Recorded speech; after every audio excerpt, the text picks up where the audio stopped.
Bonsoir à toutes et à tous, bienvenue dans Libre Ensemble, votre rendez-vous de la laïcité. Quand chaque matin tu te levais sans rechigner pour te coucher chaque nuit sans soupirer, tu te brisais. Tu perdais les étincelles qui avaient forgé tes rêves, et ce dans l'espoir que tes enfants puissent atteindre un environnement social qui t'était inaccessible. Tu t'acharnais à vouloir leur bâtir la vie que tu aurais désiré avoir.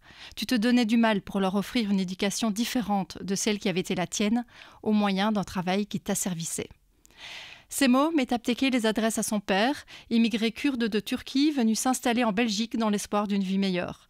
Dans son premier roman, Petite, je disais que je voulais me marier avec toi, publié aux éditions Viviane Ami, elle crie son amour pour ce père profondément digne, et en suivant le fil des souvenirs de son père, elle creuse également sa propre identité.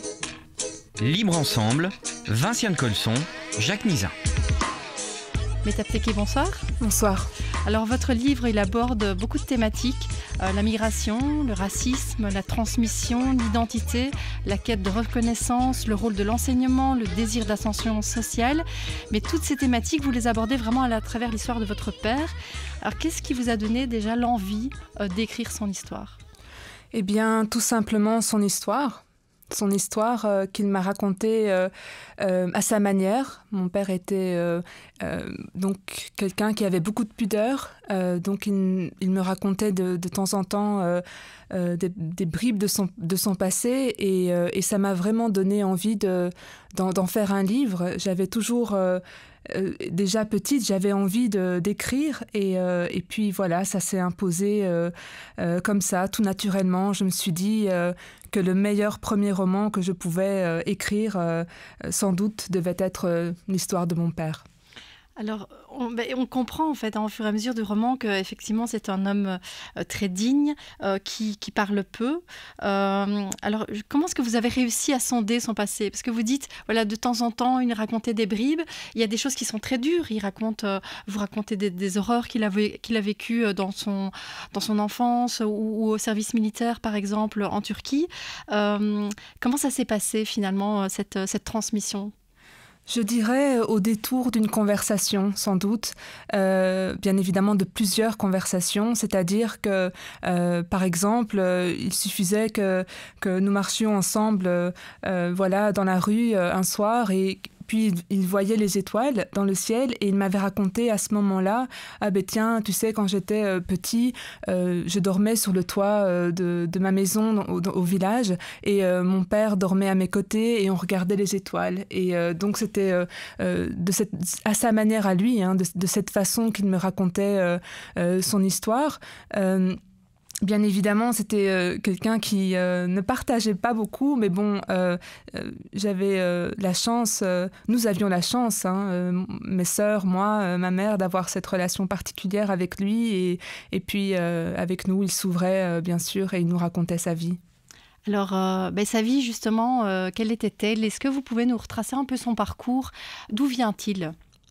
Alors, mon père est né dans un village kurde en Turquie, non loin d'Ankara. Il est né donc dans les montagnes et puis voilà, il a grandi vraiment dans ce village.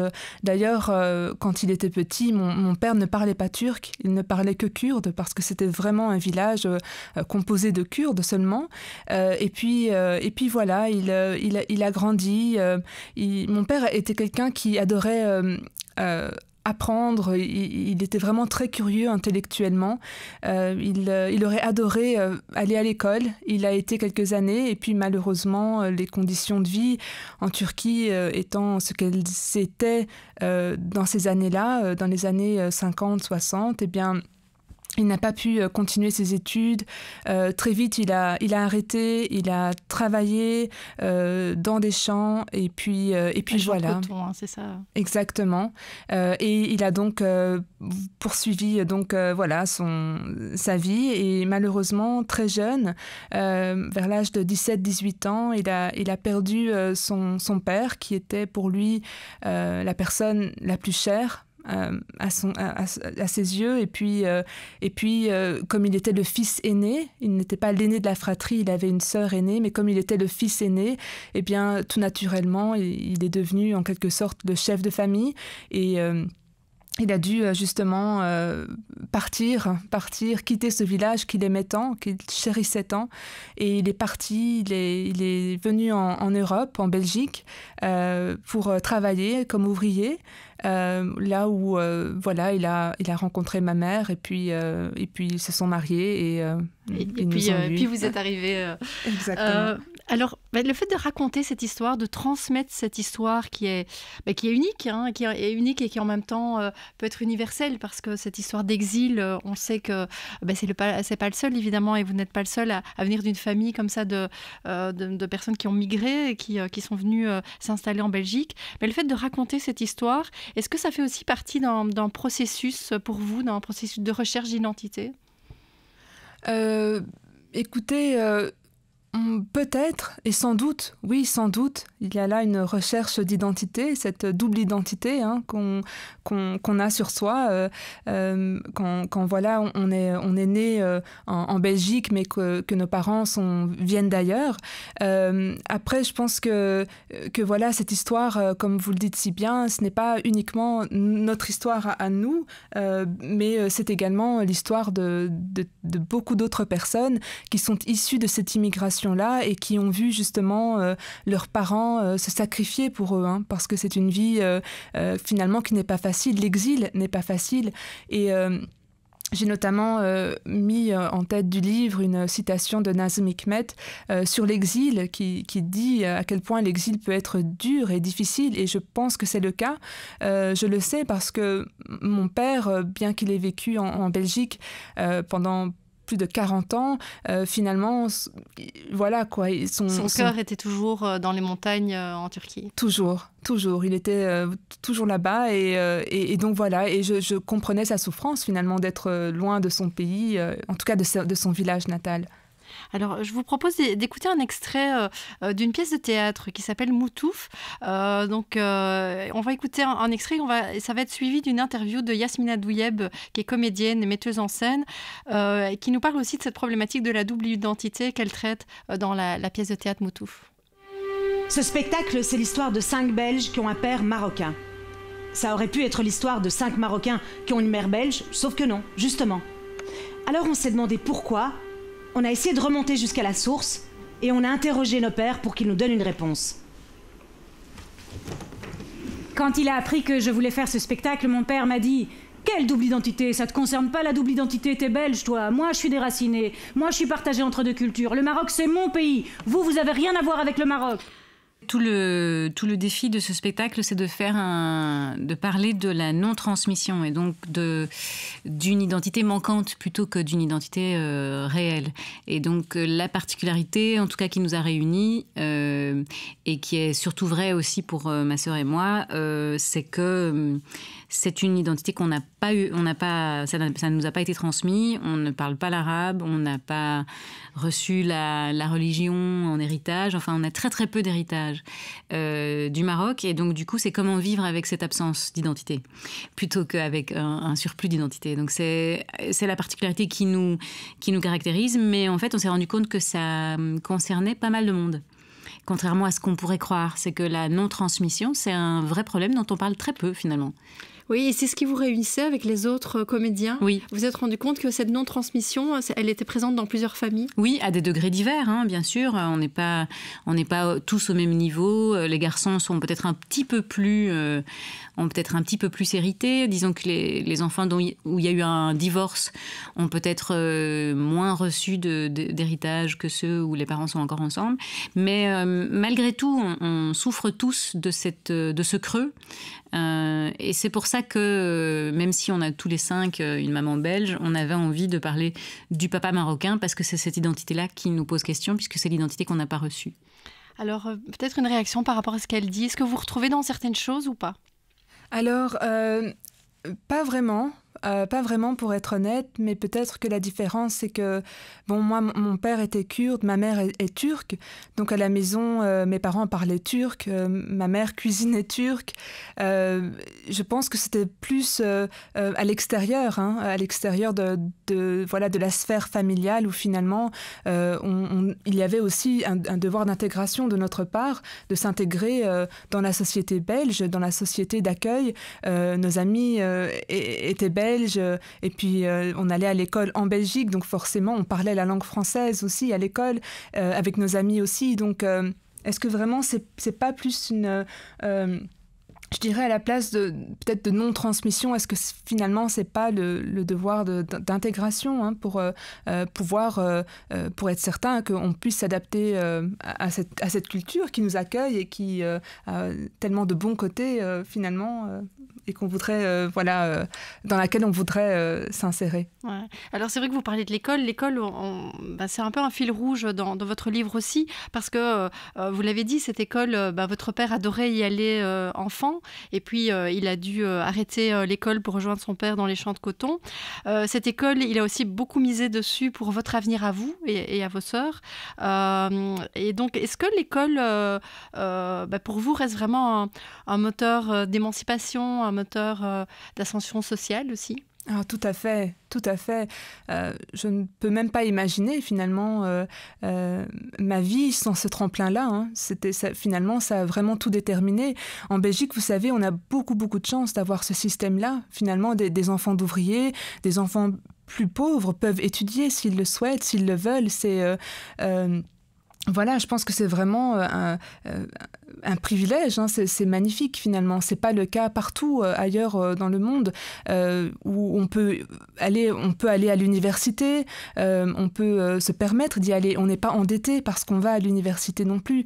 Donc je pense que c'est un système magnifique qui a été mis en place en Belgique et qui a permis à des gens comme moi, issus de l'immigration, issus d'un milieu ouvrier, de pouvoir finalement avoir des diplômes et devenir écrivain, par exemple, et de m'asseoir ici ici à cette table avec vous. Face à moi. Mais c'est vrai qu'en même temps, beaucoup disent, oui, mais l'école en Belgique, elle est quand même... Elle reproduit les inégalités sociales. C'est quand même difficile de s'extraire de certains milieux. Donc, voilà, elle n'est pas parfaite, mais pour vous, il y a quand même des choses positives dans votre expérience à vous. De mon point de vue, bien évidemment, il y a beaucoup de côtés positifs dans ce système-là parce que, bien évidemment, il faut un accompagnement à côté. Moi, j'ai eu de la chance, moi et mes sœurs, nous avons de la chance d'avoir des parents qui étaient là et mon père nous a vraiment poussés justement à s'investir là-dedans. Donc, bien évidemment, il faut également le vouloir, mais en Belgique, effectivement, si on veut étudier, on peut aller à l'école, on peut aller également à l'université. Après, il faut bien évidemment étudier, il faut s'investir, mais moi je vois vraiment beaucoup de côtés positifs là-dedans. Mais alors, quand on réussit à l'école comme vous, on devient un peu un exemple. Et alors vous l'illustrez à travers une anecdote dans le livre. À un moment, donc, dans votre jeunesse, vous recevez un prix de français et le directeur de l'école prononce un discours. Il explique que votre réussite est un pied de nez à ceux qui disent que l'immigration n'a rien à proposer en retour. Alors, vous, en fait, vous avez un peu du mal à comprendre. Vous expliquez dans le livre que finalement, pour vous, la maîtrise du français, elle est naturelle, elle est ancrée en vous. Et pourquoi est-ce que vous, finalement, méritez une telle admiration alors que c'est naturel ? Alors, comment est-ce qu'on réagit comme ça quand, à la fois, pour nous, c'est naturel et en même temps, on est quand même renvoyé à cette image de l'immigré. L'immigré qui a réussi, mais quand même, l'immigré. Mais écoutez, c'est... naturel parce que c'est finalement on est né ici, donc on est né en Belgique, on parle le français, je parle le turc un peu également, mais je parle mieux le français. J'ai écrit un livre en français, je ne pourrais pas l'écrire en turc, par exemple. Donc, et je pense que c'est dû au fait que, finalement, tout simplement, quand on est enfant d'immigrés et qu'on est né en Belgique, il n'y a plus aucune différence entre cet enfant d'immigré et puis l'enfant dont la famille est en Belgique depuis des générations. Il n'y a plus aucune différence. Et en même temps, le directeur de l'école, lui, souligne quand même une différence, puisqu'il dit, ça c'est un bon exemple de quelqu'un qui a réussi, alors que peut-être que pour vous, vous auriez peut-être eu envie de vous noyer dans la masse, entre guillemets. Non, je pense que finalement, c'est bien également de le souligner parce que lui le souligne, en tout cas dans le livre, mais il ne le pense pas. Il le dit parce qu'il sait que certaines personnes pourraient le penser. Et donc voilà, je pense que c'était une manière de le rappeler. Et je pense que c'est bien aussi de le rappeler et puis de montrer ces exemples de jeunes issus de l'immigration qui ont un bon parcours et qu'on puisse un peu sortir de cette image d'immigration délinquante ou autre, qui malheureusement colle à la peau. Et puis, il faut également souligner les beaux parcours, les parcours comme le vôtre. Alors, un des thèmes que vous abordez aussi, c'est la question du racisme, avec une scène assez surréaliste qui se déroule dans l'épicerie de votre père. Donc votre père a travaillé sur des chantiers pendant une grande partie de sa vie ici en Belgique. Et puis, il a ouvert une épicerie dans la région de Charleroi. Et donc, il y a un homme qui vient dans cette épicerie et qui vient... on peut dire cracher sa haine des migrants sans se soucier ou sans se rendre compte qu'il s'adresse à l'un d'eux finalement. Alors vous, on sent dans le livre que ça vous fait bondir, vous entendez ça et vous êtes révolté, mais votre père, lui, il reste impassible. Comment est-ce que vous expliquez ça ? Je pense que je l'explique notamment par son parcours. C'est il a appris finalement à faire l'impasse sur certaines difficultés de la vie. Dans le livre, la narratrice est encore jeune. Elle rentre à l'université, elle est dans cet âge où on a beaucoup d'énergie, on bouillonne. Mais lui, il a du vécu et il a un certain parcours. Donc, il a appris à l'accepter. C'est comme ça, tout simplement. Il est résigné alors. Face au racisme, il était résigné ? Il est résigné, mais pas je ne verrais pas ça. Peut-être que résigné, c'est un peu finalement. Ça a un petit côté péjoratif, mais plus dans l'acceptation. C'est comme ça, mais il faut simplement se concentrer sur ce qu'il y a de beau et de bon dans ce monde. Alors, votre père, il avait beaucoup de rêves. Alors, des rêves, d'abord des rêves à lui, puisque en fait, la première partie du livre aborde effectivement toute la jeunesse de ce père et tous les rêves qu'il ne va pas pouvoir accomplir. Et on a vraiment l'impression dans le livre que finalement, les rêves vont sauter d'une génération. Les rêves du père, ils vont passer finalement à cette fille qui est la narratrice du livre.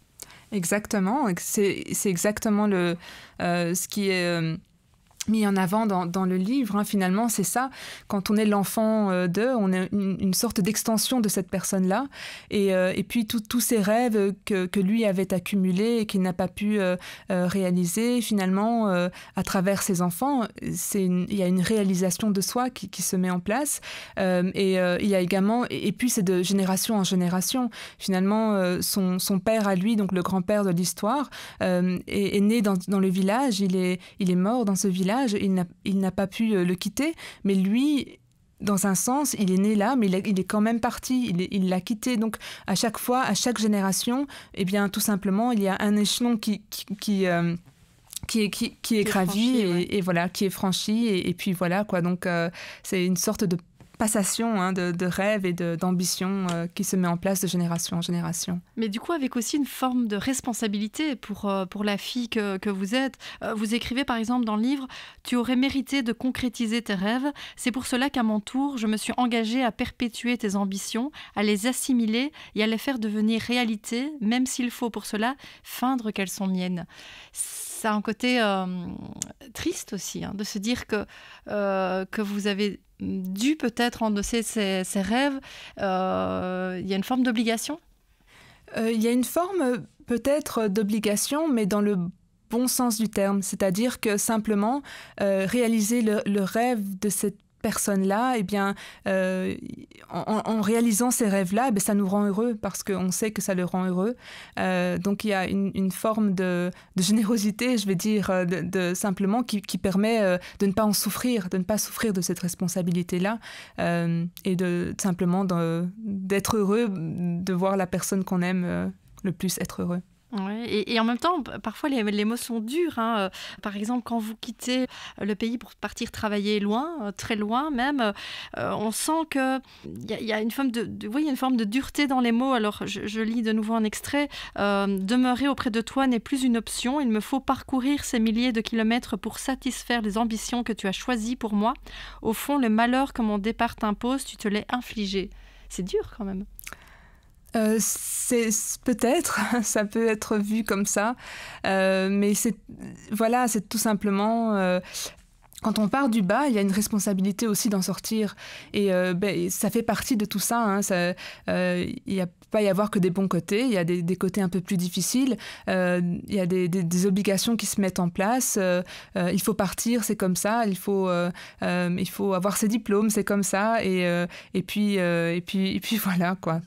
Oui, mais on sent de cette volonté, ce désir d'ascension sociale, c'était vraiment quelque chose qu'il voulait pour vous, hein, qui était vraiment important pour lui. Oui, bien sûr. Tout à fait, c'était très très important et puis je pense que ça doit être le cas pour tout parent finalement de vouloir voir ses enfants franchir justement un cap supplémentaire, un échelon supplémentaire dans cette ascension sociale-là. Donc de nouveau, il y a vraiment ce côté générationnel. Hein, lui, par rapport à son grand-père, a sauté a grimpé une marche et puis il veut voir ses enfants en gravir d'autres. Je pense que ça fait partie de l'ambition, mais c'est bien d'avoir de l'ambition, c'est positif, hein. Ça donne envie d'accomplir de belles choses. Alors votre roman, il est écrit à la deuxième personne du singulier, donc vous vous adressez vraiment à ce père, vous l'interpellez même à plusieurs reprises. Pourquoi avoir décidé d'opter pour ce style de narration ? Eh bien, tout simplement parce qu'au départ... je n'avais pas l'intention d'en faire un livre. Pour dire la vérité, j'avais écrit une 30aine de pages, notamment le début et quelques scènes au milieu, où simplement j'avais envie, moi, de m'adresser à mon père, mais par écrit. Et puis, donc c'est pour ça que je l'ai écrit, justement, en m'adressant à lui. Et puis, par la suite... 1 ou 2 années plus tard, j'ai rouvert le document et en le relisant, je me suis dit, ça doit être ça, quoi. C'est ce livre-là qui va sortir, qui doit sortir. Et j'en ai fait à ce moment-là un livre, mais je voulais garder cette authenticité du premier jet finalement et toute l'émotion que j'avais mise dans ces pages-là. Donc c'est pour ça que j'ai gardé ce style de narration. Oui, de vraiment vous adresser à lui. Et je disais, c'est vrai qu'il y a beaucoup d'amour qui ressort de ce témoignage. On sent tout l'amour, toute l'admiration que vous aviez pour lui. Et vraiment, il y a des mots, il y a des phrases qui sont très belles. Voilà, j'en avais encore repris une. Tu seras notre soleil, l'astre qui ne cesse de briller, de réverbérer son éclat sur les autres. Tu éblouiras notre quotidien, presque malgré toi. Alors, c'est des mots qui sont très beaux, qui sont très forts. Votre papa est malheureusement décédé il y a quelques semaines. Est-ce qu'il a eu le temps de lire ? Oui, il a pu la voir. Exactement. Donc, oui, j'avais reçu justement des exemplaires du service presse. Et donc, voilà, j'avais pris 3 exemplaires, un pour moi, un pour ma mère et un pour lui. Et puis, mon père ne lisait pas très bien le français, donc ma mère a eu la gentillesse de le lire pour lui et il était vraiment très, très fier. Ouais, j'imagine cette fierté de voir sa fille, notamment, devenir écrivain. Est-ce que c'était quelque chose qui comptait pour lui ? Oui, bien sûr. Je pense que finalement, il n'a pas été très surpris. Hein. Les membres de ma famille n'ont pas été très surpris de savoir que j'avais écrit un livre et qu'il allait être édité. Mais bien sûr, il était tellement fier. Il disait justement que c'était ce qui le rendait vraiment fier, c'était le fait que son nom de famille allait perdurer un peu dans l'histoire avec justement en étant mis sur la couverture d'un livre et donc pour cela je suis vraiment heureuse. Peut-être que c'est pas vraiment le mot vu les circonstances, mais ça me console en quelque sorte. Oui, c'est une consolation, maigre consolation peut-être, mais une consolation tout de même. Alors on le disait, c'est une histoire qui est à la fois très singulière et qui est en même temps universelle. Est-ce que c'est peut-être un objectif que vous vous étiez fixé avec le livre, c'est d'essayer que d'autres se reconnaissent, que d'autres, peut-être ça donne envie à d'autres de fouiller leur histoire, ou que ça donne de l'ambition à d'autres, puisque c'est un mot que vous utilisez? Oui, tout à fait, c'est exactement ça. Et donc c'est une des raisons pour lesquelles j'ai dépersonnalisé en quelque sorte tous les caractères de tous les personnages du livre. Ils n'ont pas de nom, c'est simplement le père, c'est la mère, et puis il y a le grand-père et la grand-mère. Et voilà. La raison pour laquelle j'ai fait ça, c'est vraiment parce que je voulais... je savais qu'on pourrait s'identifier à cela. Je veux dire, il suffit d'avoir vu et d'avoir été le témoin du sacrifice de ses parents, enfants, pour pouvoir s'identifier à ce père-là, au portrait que j'en fais. Je pense, j'avais reçu justement un commentaire d'une jeune femme, une blogueuse sur les réseaux sociaux, qui avait justement écrit en lisant ce livre qu'au fil des pages, elle avait reconnu son père dans ce livre-là. Et honnêtement, ça m'a vraiment touchée parce que c'était l'un des objectifs du livre, justement, en l'écrivant de cette manière-là. Et donc, voilà, je pense vraiment que c'est l'histoire de mon père et c'est mon histoire à travers lui, mais c'est également l'histoire de beaucoup d'autres personnes et ça, j'en suis certaine. Ouais, et ce focus vraiment sur le père, c'était important pour vous de rester vraiment, on va dire, sur sa personnalité, sur lui, sur son histoire, parce que c'est vrai, vous auriez pu parler de votre maman, vous auriez pu parler de l'histoire familiale plus largement, mais vous vouliez vraiment circonscrire au père. Oui, ça c'était voulu parce que ce livre, ce n'est pas un livre sur les parents, ce n'est pas un livre sur la famille, c'est un livre sur le père. Je voulais en quelque sorte écrire un livre positif sur les pères qui aiment leurs enfants, les pères qui placent le bonheur de leurs enfants au-dessus du leur, les pères qui sont prêts à se sacrifier pour leurs enfants. Et la majorité d'entre eux sont comme ça, fort heureusement. Et voilà, je voulais aussi parler du père, le célébrer en quelque sorte le père, la figure du père, l'individu, lui en quelque sorte le sacraliser à nouveau, lui redonner cette place, finalement cette place qu'ils occupent dans nos cœurs. Et donc voilà. Le père qui est prêt à faire des centaines de kilomètres pour venir vous rechercher quand vous aviez de la fièvre à l'université. C'est une des anecdotes un peu que vous racontez dans le livre. Donc un père qui était vraiment disponible, aimant et toujours là pour vous. Oh bien sûr, pour moi, pour mes sœurs. C'était, mon père était un père qui vraiment adorait ses enfants et je pense vraiment que tout ce qu'il a fait, au final, c'était pour ses enfants. Oui, parce que vous parlez de sacrifice, effectivement, malgré ce... J'imagine que peut-être à un certain moment de sa vie, il a voulu retourner vers ses racines. Ça restait important dans sa vie et en même temps, vous étiez importante aussi. Donc, il a vraiment trouvé l'équilibre entre les deux à un moment. Oui, bien sûr, je pense aussi. Et puis, on peut... trouver un équilibre et puis simplement embraser les deux, je pense. Il avait dans son cœur aussi ce village natal qu'il a aimé plus que tout et je pense que ça lui a donné justement cette personnalité-là également. Mais alors, on va conseiller donc à nos lecteurs donc cette lecture. Donc petite, je disais que je voulais me marier avec toi. Donc c'est le premier roman de Metap Teke, donc publié aux éditions Viviane Ami. Mais on l'a dit, c'est un roman qui aborde vraiment toutes ces questions de l'exil, de la migration, de l'intégration, du rôle de l'enseignement. Il y a plein de choses qui sont abordées comme ça par petites touches à travers cette histoire très riche et très bien écrite. Merci beaucoup, en tout cas, Metap Teke. Merci à vous de nous avoir suivis et une belle soirée à tous.